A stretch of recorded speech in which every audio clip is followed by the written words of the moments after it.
In this video, you'll learn how to stake cryptocurrency on Binance. By following these steps, you will be able to navigate the platform, select a staking product, and manage your rewards effectively. Begin by opening your web browser and navigating to the Binance website. Once the page loads, locate the sign in button, typically found at the top right corner of the screen. Click this button and enter your account credentials. If you already signed in, you can skip this step. After successfully logging in, direct your attention to the main menu. Look for the section labeled Earn or Staking. Clicking on this will take you to a page that displays various staking products available for your selection.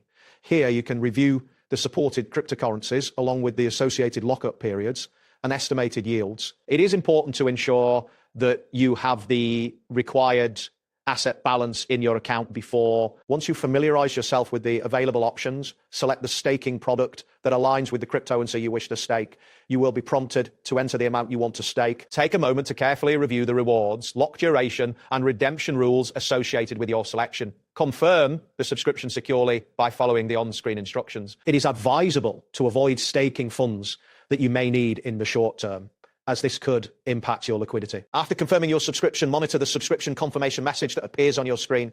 This will indicate that your staking has been activated successfully. To keep track of your earnings, navigate to the Earn dashboard. Here, you can review the frequency of reward distributions and assess your overall staking performance. As you accumulate rewards, you have the option to redeem them or restake based on your financial strategy. Be sure to check for any early redemption penalties that may apply, as this could affect your returns. Keeping accurate records of your staking activity will aid in tracking your investments and adjusting your plans as market conditions change. That wraps up today's guide.